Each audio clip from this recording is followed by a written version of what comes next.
Во месецот на мажите, освен за машкото здравје, ние ќе говориме малку и за модата. Посебно во делот што јас го нарекувам школо за џентлмени. Денес ќе имаме еден многу интересен гостин кој што многу добро се прослави како во Македонија, така и надвор од Македонија. Јас сум прекрасно облечен затоа што, како што ви кажав, малку време посветуваме и на модата. А вие останете со Джентлмен магазин на македонската телевизија.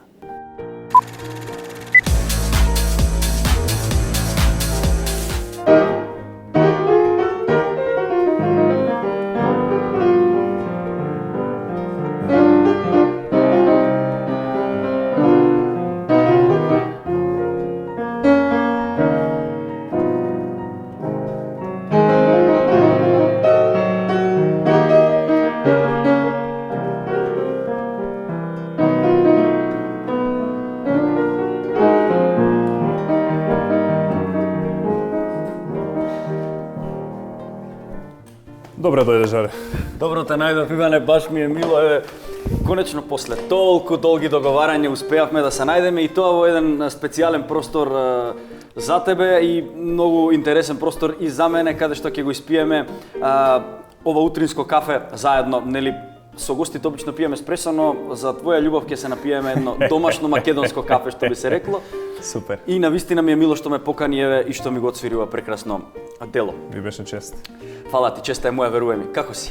Одличен сум, ти благодарам многу. Први би сакал да ти се заблагодарам за поканата за ова интервју и еве голема чест ми е да те поканам на мојата нова работна позиција. Станов, нели, бев примен како доцент на Факултетот за музичка уметност во Скопје во Македонија. Честитки. Ти благодарам многу и би сакал многу позитивно да ги предупредам што се вели нашите гледачи на малите екрани, да очекувате на многу убава атмосфера во ова интервју, затоа што ние веќе се знаеме доста долго, пријатели сме, скоро 15 години, мислам дека ќе биде уште малце, а тоа е да речеме на цифра така доста добра и нашите енергии многу убав сооднос имаат, затоа што секогаш нашите диалози течат непрекинато и се надоврзуваме на која е било тема, така да еве да ги позитивно, како што веќе споменав, да ги предупредам гледачите на малите екрани да очекуваат доста добра емисија. Ти благодарам, Иван, навистина. Тоа е вистината. Се знаеме долги години, јас те знам тебе од самите почетоци, исто и јас почнував тогаш. Така да некако убаво се развиваат тие патишта, убаво ги газиме и дај Боже да продолжиме да ги газиме со ова темпо како што сме тргнале. Зборувајќи еве за тоа каде си сега, кога би можел да се свртиш на назад и да го погледнеш оној Иван пред 15 години кога се запознавме, што мислиш дека во сите овие 15 години, да кажеме, тебе те одликува како човек или како уметник? Можеш ли да одвоиш некој работа? Апсолутно. Како човек би кажал дека ме одликува нешто со кое што јас лично се гордеам. Не знам дали е тоа нешто вродено, не знам дали е дел од моето воспитание, од домашното воспитание, но јас себе си се сметам и цврсто сум стојам позади тоа и горд сум за тоа што сум непоткуплив карактер пред се. Искрено мислам за себе дека ги поседувам оние доблесни карактеристики кои што секој човек треба да ги поседува и мојата амбиција, мојата напорна работа, секако кога ќе се додаде згоре на сето тоа, ете ме донесе до ова место сега каде што сум, би сакал само малку кратко да го елаборирам ова прашање кое што ми го постави и да кажам дека точно е дека ние од нашите почетоци почнавме, но ќе влезам малце психолошки сега да објаснам дека јас уште на нашите почетоци кога бевме 17, 18 или 19 години, како да искрено во себе внатре го имав чувството како да знаев што е доблесно, што е правилно да се направи, што е вистинско нешто да се направи и на каде би требало мојот живот да оди.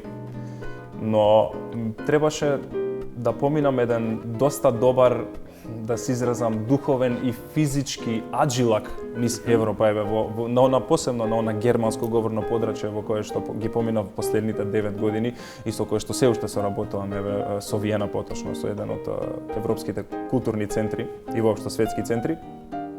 И тој психички, физички и духовен аджилак ме просветли на еден начин и ми го објасни некако лично на мене подсвесно сето на кое што можеби сум го знаел јас на 17, 18, 19 години да ми се потврди што е вистинското нешто, кои нешта се вистински во животот на човекот, кон што треба да ја усмериме нашата енергија треба на што конкретно да се радуваме, како да го избалансираме животот и еве патот ме врати на во оваа институција во која што искрено мене ми го промени животот, Факултетот за музичка уметност во Скопје. Ме врати тука патот и јас сум многу среќен и задоволен во врска со тоа, затоа што сега сум 100% сигурен дека сиот тој изминат период како едно поглавје во мојот живот беше исклучително важен за тоа јас точно да си го најдам местото во Скопје, во Македонија, каде што е мојата фамилија, каде што се моите не само пријатели, моите многу блиски другари и каде што сум меѓу својот народ, каде што покрај тоа што мислам на македонскиот јазик и го говорам, често македонскиот јазик секако во Македонија многу повеќе отколку во Република Австрија кога бев. И тоа ете мене духовно ме исполнува и сметам дека лично тоа беше правилната работа да направам, но треба ги човек некогаш да помине време. Треба и грешки да се прават во животот, знаеш, за да се стигне до во секој случај. Мислам ти самиот знаеш, ти си актер, еве, колку често се случува да се бориш со психолошки притисок пред да искочиш на сцената, додека вежбаш во оние 4 ѕида затворени за да се отиде на оние што се вели дефиницијата, нели, метафора даските кои што значат живот. Точно.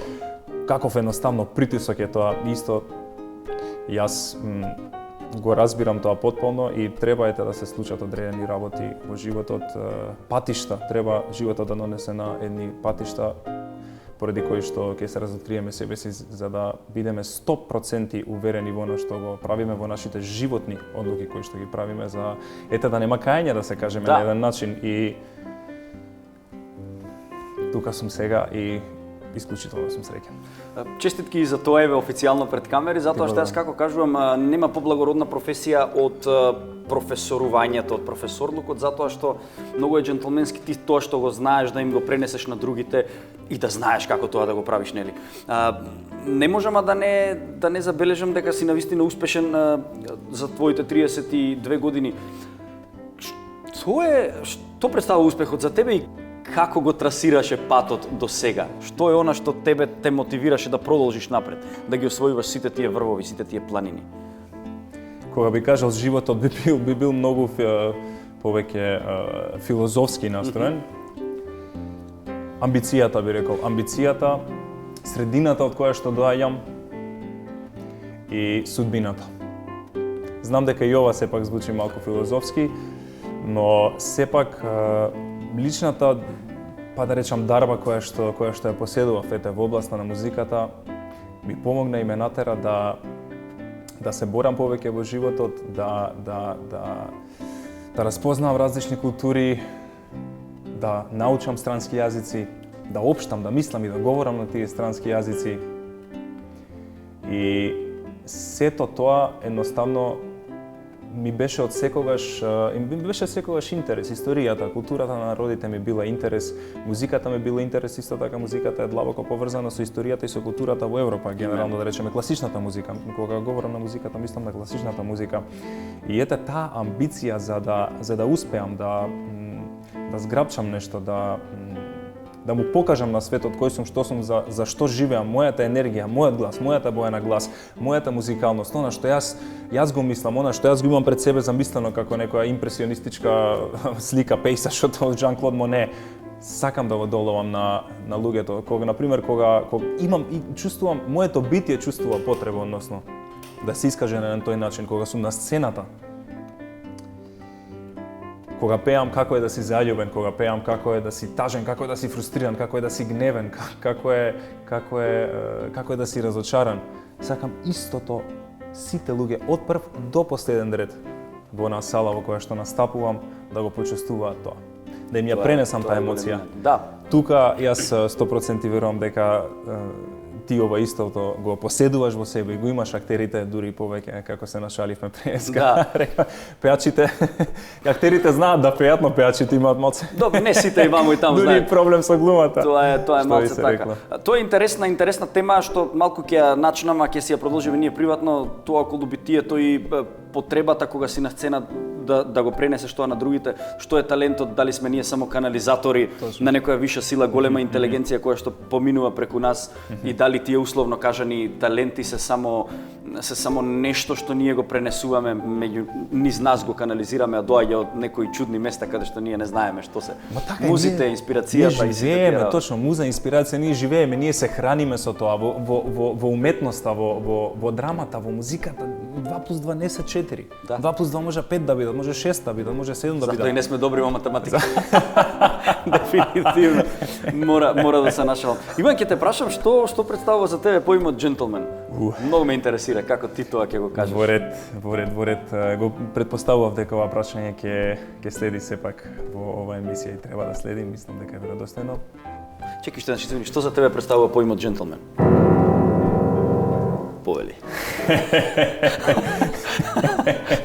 Сега ме стави во дума, ме замисли малце. Да, види, јас сум рационален и прагматичен човек и секогаш кога сакам да навлезам во сршта, во нешто да елаборирам, секогаш тргнувам од базата. Етимологијата на зборот джентлмен е од англискиот збор gentleman, кој што значи нежен човек. Сега, генерално во сите култури општо е прифатено дека джентлменот е човек кој што едноставно нежно, со почит, со разбирање се однесува према жената. Во ред, можеме сега тоа да го трнеме на страна. Мојот став, за да го изградам и моето мислење, требаше првин да го кажам ова секако. А мојот став и моето мислење е дека не треба джентлмен да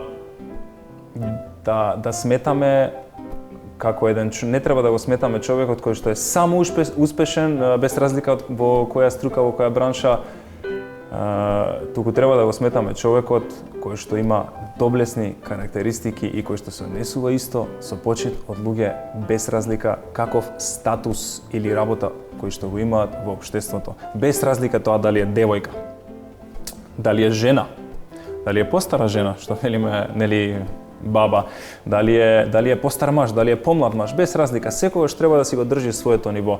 Начинот на облекување и тоа колку сака да биде забележан, односно надворешно, тоа е се во ред. Но правите джентлменски карактеристики, тоа е мое лично мислење, го прават човека со непоткуплив карактер, со амбиција, да не заборавиме, затоа што амбицијата ќе те натера да научиш бунтот, да научиш основни манири, да научиш да се однесуваш од грешките кои што го правиш, па да ги средиш тие грешки за никогаш повеќе да не ги повториш секако во однесувањето со луѓето. Ќе те натера да учиш и да говориш јазици за да можеш да се изјасниш себе си на друг јазик, за другите можеби кои што ќе доаѓаат од различни земји да имаат едно повисоко мислење за тебе. И сето тоа спаѓа во едни доблесни човечки карактеристики и непоткупливиот карактер мислам дека есенцијален. Значи, однесувањето и почита би рекол дека се нешто најважното кое што ние не ние генерално македонците или јас и ти вака субјективно, генерално во светот многу го занемаруваме и секогаш даваме акцент на материјалното, а духовното многу го занемаруваме. А почит и однесувањето е нешто што го краси човека, без разлика дали има калп од ноктите, дали има испрљани раце, дали работи на градилиште, дали е доцент професор на музичката академија во Скопје, дали е во Виена, дали е во Њујорк, без разлика каде е во целиот свет и каков статус во општеството има некој човек и што конкретно работи. Почита, однесувањето целокупно према колективна, со една колективна свест према во околината, према оние кои што му се блиски, тоа сметам дека тоа го прави джентлмен. Баш ми е драго што така го елаборира терминот и навистина е добро. И мило ми е што луѓе се трудат да навлезат во сршта на самото постоење и поимот джентлмен. Според претходно кажаното, дали сметаш дека тука, поготово во Македонија или во Скопје, каде што ти живееш и дефилираш и твориш, дали постојат джентлмени? Апсолутно. Па еве, гледам еден джентлмен пред себе. Би сакала да ти комплимент да ти дадам. Прекрасно облечен, талентиран, млад човек. Еве, генерација сме. Да. Се надевам дека и ти го делиш истото мислење пред се за себе, а пред се и за мене, затоа што еве имам заемна почит према нас, нема тоа што да го криеме пред гледачите на камериве. Има, апсолутно има.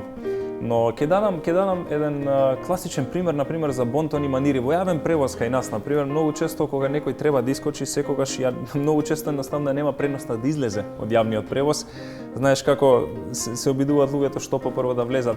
Тие мали детали кажуваат многу за општеството и мислам дека ние македонците како народ сме со чисти души, добри луѓе и кога малце би обрнале повеќе внимание на тие детали, мислам дека на сосема друго ниво би можеле да општиме, да се издигнеме, да имаме почит према самите себе си, да создадеме една колективна свест, за да се држиме заедно, затоа што никој човек не може сам да успее. Да, се сложи. Никој човек не може сам да успее, затоа човекот треба да е добар, да има почит, да има покрај тоа што треба да има гордост, чест и интегритет, да има почит према другите и верувам и знам, лично познавам луѓе кои што се однесуваат така и се надевам дека во идни на нашите генерации во Македонија ќе бидат повеќе и повеќе джентлмени и ќе направиме едно здраво, сигурно и високо општество, да речам, на однесување, за да можеме да се пофалиме една страна или некој кога ќе дојде од другите земји тука да едноставно да биде вчудо невиден колку едноставно пријатен, топол и со одлични манири и бонтони македонскиот народ.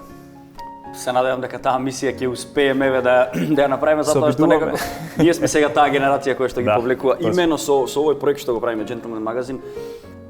Нам визијата и целта ни е токму тоа, да го вратиме тој вид во изумирање што е тивко и полека да го издигнеме од пепел, така како фениксот, нели, и да го вратиме. Според сите овие работи би се сложил дека еден джентлмен треба да ги почитува вистинските вредности во животот, кои што за некој се универзални, а за секој од нас се, нели, субјективно доживување. Тие вистински вредности, кои се според тебе вистинските вредности? Според мене вистинските вредности се, како што споменав, духовните вредности. Материјализмот мораме да го трнеме на страна. Сметам дека и тоа може да се види секојдневно она лажна слика која што ја добиваме од социјалните мрежи, од интернетот, кога така на поглобално ниво почна сите веќе скоро во сите земји во светот да го имаат многу стана достапен. Имаме една лажна слика за тоа како човекот треба да изгледа, што човекот треба да вози, каква кола, каков автомобил треба да вози, каков стан треба да поседува, но ги забораваме вредностите како што е фамилијата. Се изгубивме малце во онаа комфортна зона, станавме прекомфортни и како да не сакаме да се потрнеме од оној комфорт, за да дадеме на партнерот, на партнерката, за да можеме да дадеме и заедно да градиме нешто, да можеме да створиме фамилија. Фамилијата, татковината и ќе се изразам Бог, за мене лично како верник, тоа е едно светото тројство на продуховеност кај човекот кој што мора да живее и би надоврзал дека материјалното е нешто кое што може би на краток рок ќе не направи среќни, но на долг рок не, затоа што јас лично сум го осетил тоа, лично сум работел, лично сум се трудел. Од моја лична перспектива, сега би сакал да кажам, ако некој од помладите генерации го гледа ова, ворете да работи човек од 7 до 7, 12 часа. Нека работи, не е никаков проблем.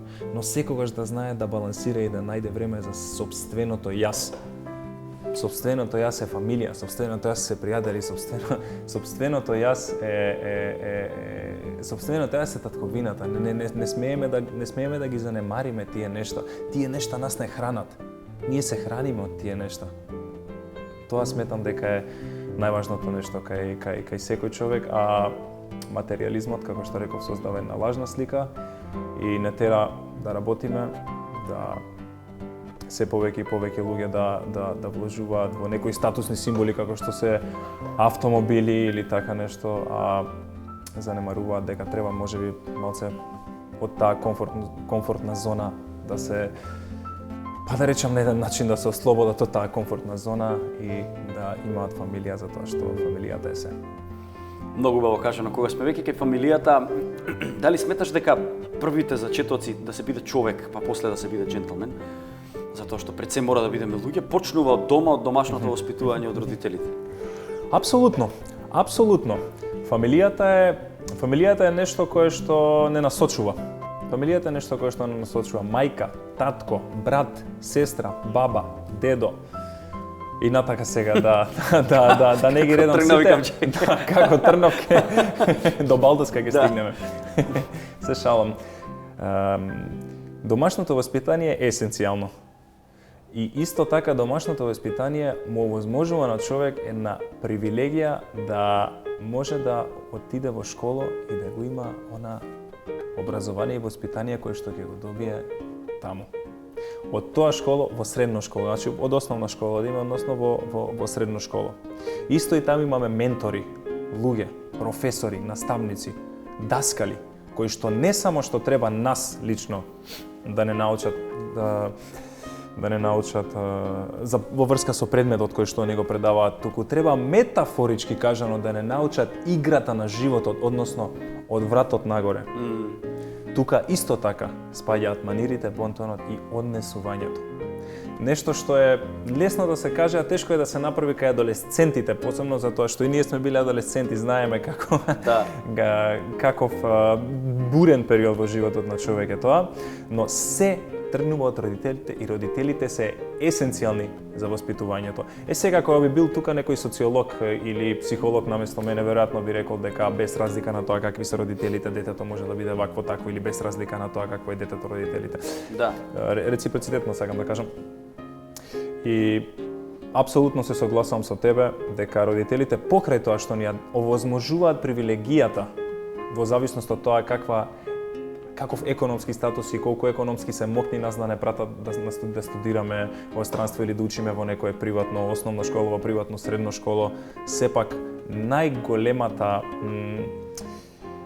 облигаторна и најрелевантна задача имаат кон тоа да не воспитаат и родител да се биде е една од најтешките работи. Јас лично не сум родител, се надевам дека во скоро време ќе бидам и многу би сакал да бидам, ако Бог дозволи секако, но верувам дека ќе дадам се од себе за да можам моите идни деца да кажам, па и идни генерации, еден професор, даскал сум тука на факултетот за музичка уметност во Скопје во Македонија и би дал апсолутно се за идните генерации да можам покрај тоа што музички да ги образувам метафорички кажано на игра за животот и што конкретно е важно кај човека. Да, куќата се гради од темели со здрави темели. Секогаш имаме здрава куќа. Тука некаде ќе направиме една мала пауза затоа што сакам да погледнеме еден прекрасен прилог, затоа што се наоѓаме, сме во месецот на здравието. И работиме една кампања околу тоа, но морам да кажам дека сакам да им помогнам на джентълмените во подем и на идните джентълмени околу облекувањето. Често ме прашуваат, па еве јас и мојата продукција направивме еден прилог за тоа кои комбинации како можеме да ги комбинираме, да имате основни парчиња облека дома и како сето тоа можете да го комбинирате. Во соработка со Фокабо изработивме прекрасен прилог и нормално мојата школа за джентълмени денес ја посветувам на тоа. Па ќе направиме мала пауза да си го завршиме кафето и се враќаме повторно тука. Одлично. Немој да ми побегнеш. Не, таман работа. Таман работа.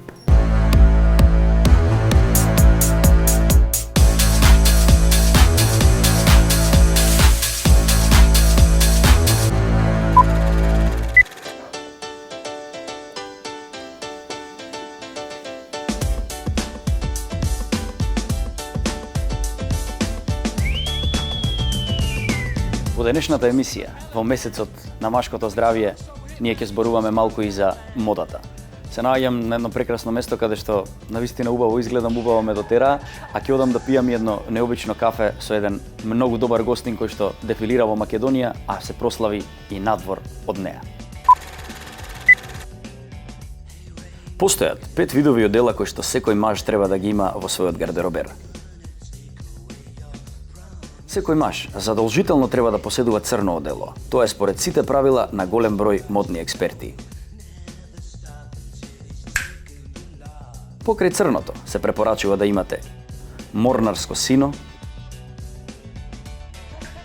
сиво,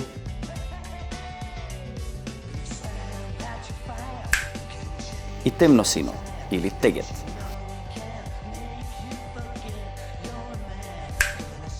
Доколку ги имате овие 4 видови одела, задолжително поседувајте 2 бели и 2 сини кошули. Она што е интересно е што на овој начин ќе успеете да направите повеќе од 20 различни модни комбинации. Бидејќи панталоните од еден вид на одело, едноставно ќе можете да ги комбинирате со сакото од друг вид на одело и обратно. Не можете да сгрешите. Затоа препорачуваме. Секој маж треба да инвестира во овие неколку видови на одела.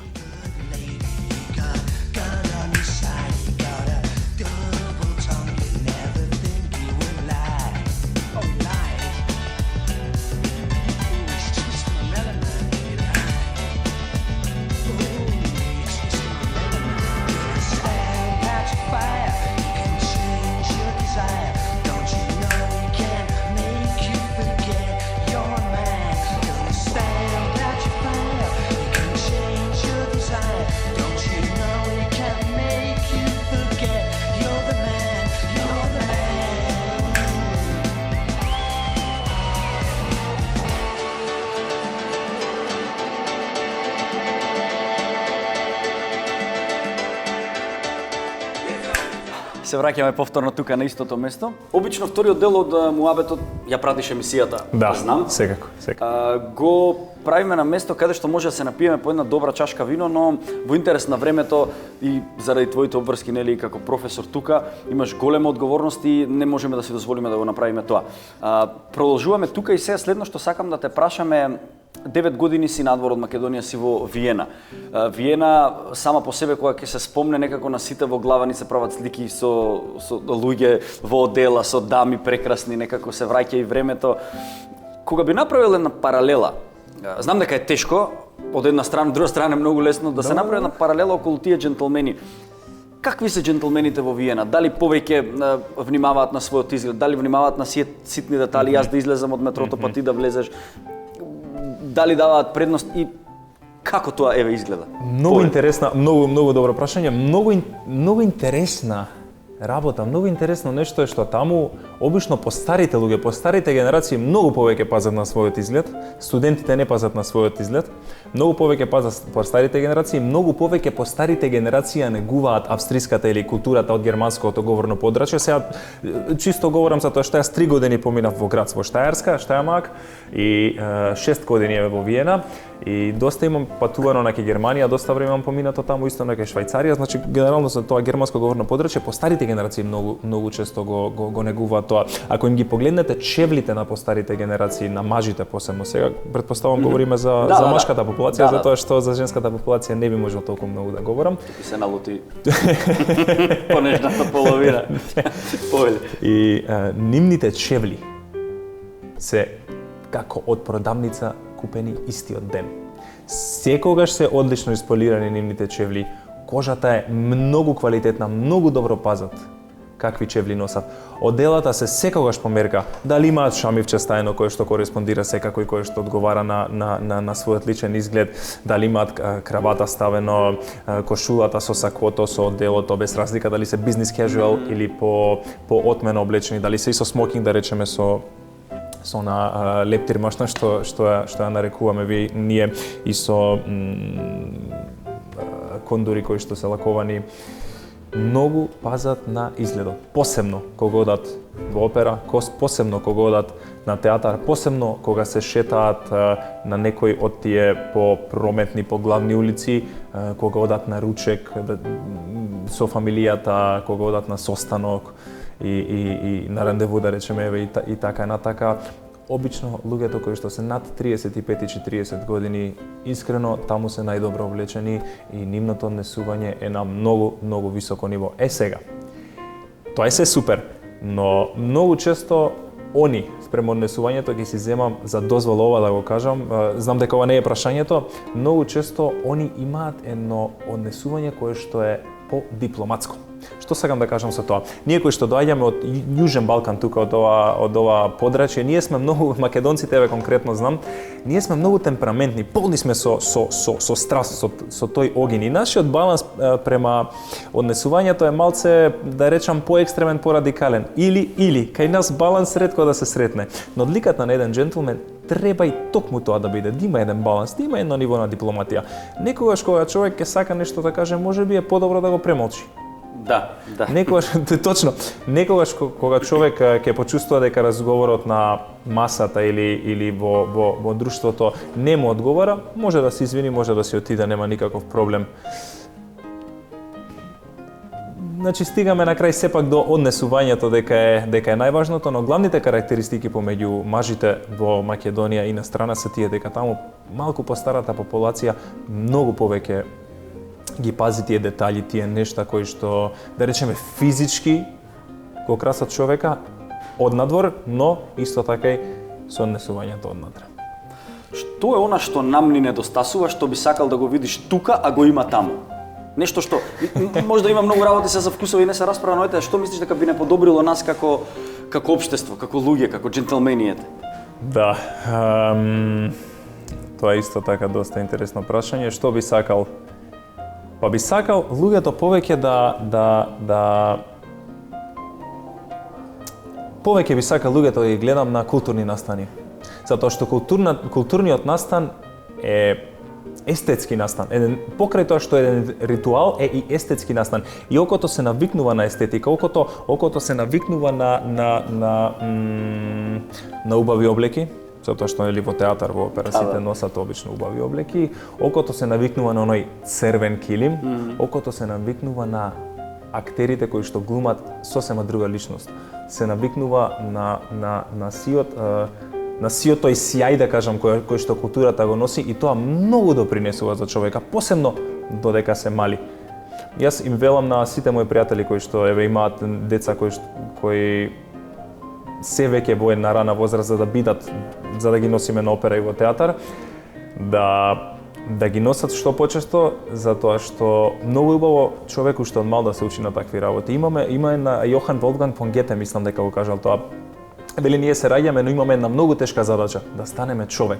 И сметам дека естетиката во театарот, во уметноста, во класичната музика, во операта генерално може многу да ни помогне за останатиот развиток во општеството.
еве не пред една прекрасна слика, комотно можам да наречам едно уметничко издание, каде што двајца уметници полека, но сигурно ќе стигнат до крајот. Јас морав да ја убрзам емисијата во интерес на мојот гостин кој што навистина има премногу обврски. Во меѓувреме погледнавте како изгледа еден џентлмен кога пее во Виена и кога твори таму пред виенската публика. Ти благодарам за прекрасните совети, ти благодарам за прекрасното одвоено време што го поминавме заедно. Навистина тоа што кажа, мислам дека гледачите ќе можат да го доживеат, дека им понудивме една прекрасна емисија.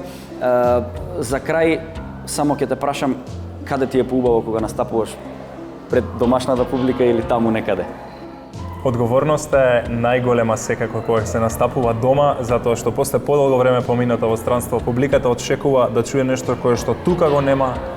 Тој притисок е огромен. Во Виена секако дека обожувам и секогаш истото го изнесувам без разлика на која публика, во која држава и колку е публиката, например, образована во однос на класичната музика, колку публика воопшто има во салата, секогаш го давам истата енергија, се од мене што произлегува исто без разлика на Виена и на Австрија, на Виена и на Македонија, односно се извинувам, но тука одговорноста е многу поголема и па може вака малце една пот да ме облие, малце пред да искочам на сцена тука.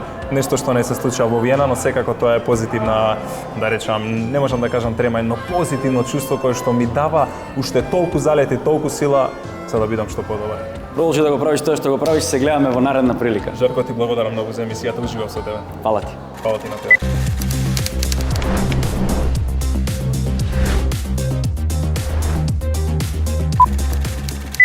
Пет работи без кои не можам во текот на денот. Тоа е секако утринското кафе, кој го пијам дома пред да отидам на работа. Мобилниот телефон кој ми е комуникација со светот, меѓутоа и работно, сите мејлови, сите пораки тука ги добивам. Ручекот ми исто така многу важен, попладневниот одмор и пешачење навечер пред спиење.